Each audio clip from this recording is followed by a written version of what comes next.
dokie, so here we go, here's the venison. This is a full saddle. We just broke down off an animal up at the farm, shot by our local gamekeeper. They spend a lot of time managing the countryside as much as they do releasing birds for the shoot. Really important for us is that the meat is super local, fresh. It was shot on Friday night, today's a Monday. It's just hung for a couple of days, so it's a nice dry carcass. A local, shot 3 miles from our door, and we're about ready to break down the meat off the main saddle. So just run the knife straight up along the bone. There, fingers in there, and you can see this is absolutely prime, pristine meat.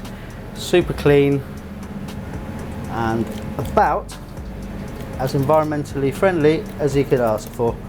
Field to fork, and we can even tell you the field it was harvested from. We will be using all of the meat we have, so if we're not making sausages or curing salamis from this for the bar, we'll be using it for the a la carte dishes and also for burgers later in the season when we have enough. So that's your loin straight off the bone.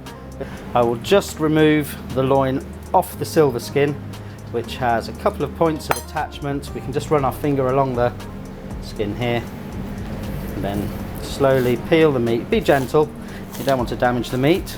Taking all these small pieces off. Want a really nice clean piece of meat for this. The rest of the carcass is also a joy to eat. Anything from braising and stewing to burgering to curing. You have absolutely every kind of cut and every kind of meat on here. So now we have a beautiful, beautiful loin. I'm going to take portions of this. I'm going to need 3 little medallions for my dish.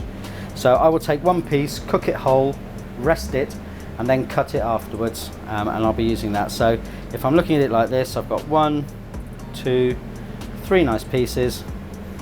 So there we go. So that will be my portion.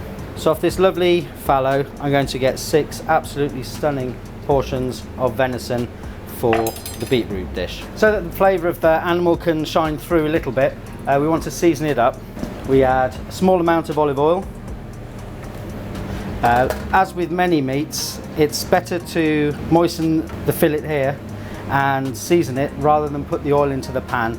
By putting the oil in the pan, you might end up with flare-ups, which will spoil the flavour, and let's face it, an animal has had to die for the dish, so it'd be an absolute criminal activity to have the meat spoil.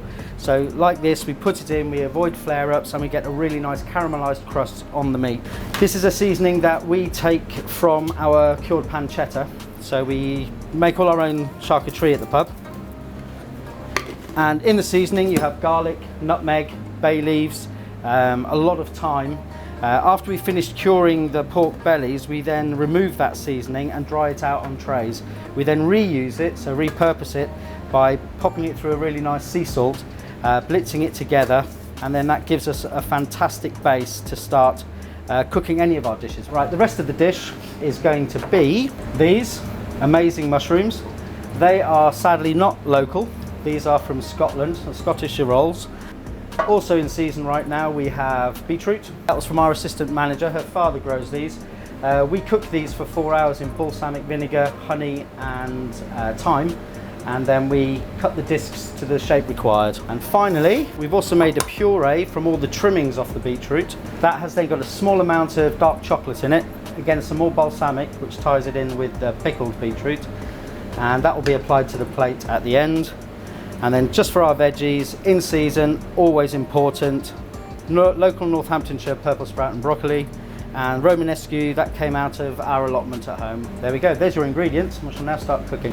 Okay, so venison is a tender meat. It's a very lean meat, as you can tell. So we don't want to cook it on too high a heat. Our kitchen stoves are pretty powerful, but if you turn it down to a medium-high heat, then you're going to avoid burning the pan. So I'm just going to wait a wee bit and just let it get up to temperature. While we're doing that, I'm going to brush my mushrooms just to get rid of any last debris which we don't want to eat, and then trim off the tips.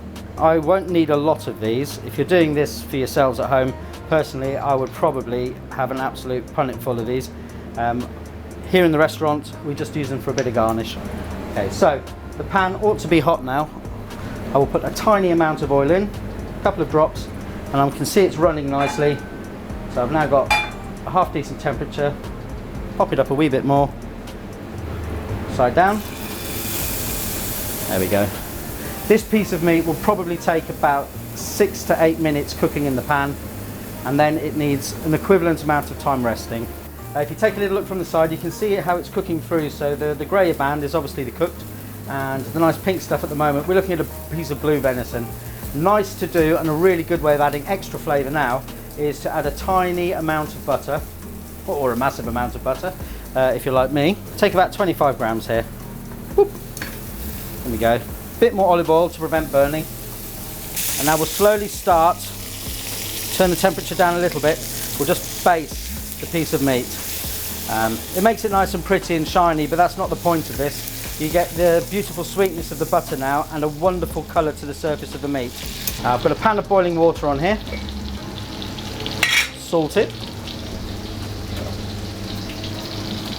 There we go. We need to blanch our vegetables, and we'll need to start dressing the plate shortly.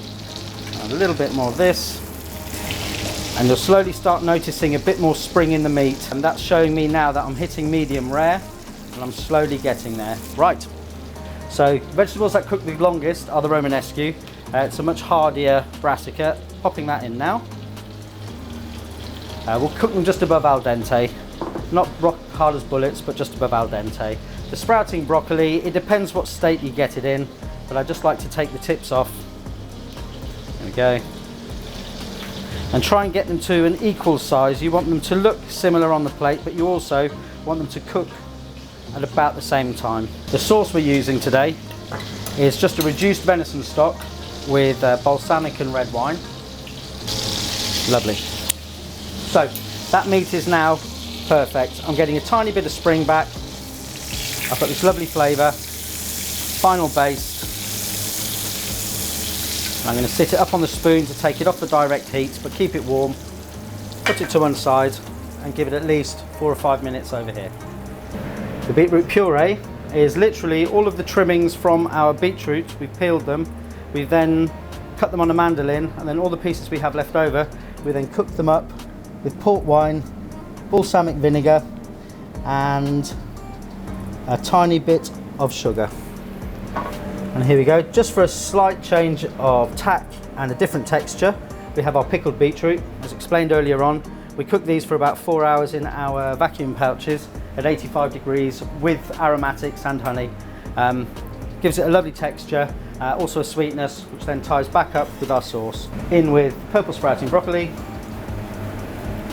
40 seconds. Before I finish plating up, I still have my girolles to cook. They will take about 3 minutes. They will cook with butter and olive oil and just get them softened. I'm just leaving these out to drain now. And just before I serve, I'll drop them back in to get the temperature up, but they're perfectly cooked.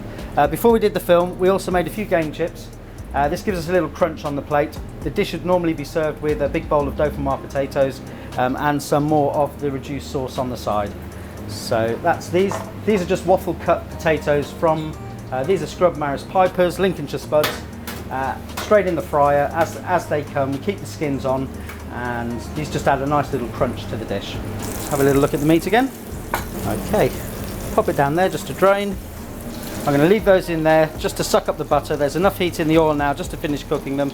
We do not want to overcook them. They're delicate, and they're a really rare treat. We get them once a year, and you can use frozen ones, but they're really not the same thing. Right, so final dip, and now for plating. So.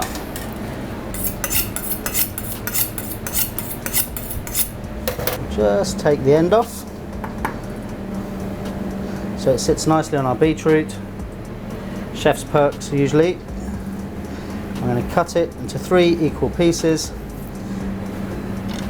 Just leave it to drain here slightly. Just give it a minute or so. Right. Now we just finished dressing. What you can do, and we sometimes do in service, is we'll gently, not the puree, but we'll warm up the beetroot discs underneath the heat lamps if you want them warm. I like the cold warm contrast. We've got crunch, we've got cold, we've got sweet, we've got sour, and the dish is brilliant. It just gives you loads and loads of different textures and flavours. Always nice to see what you're eating. So we like to keep things spaced out a little bit. You can also choose what you'd like to try, and they are all different and they all have their different flavours. So make sure you let all of the flavours shine. So just a tiny bit of glaze on the top. So not too much. A little arty drizzle. There we go. So beetroot venison, fallow venison, straight from the fields to the plate.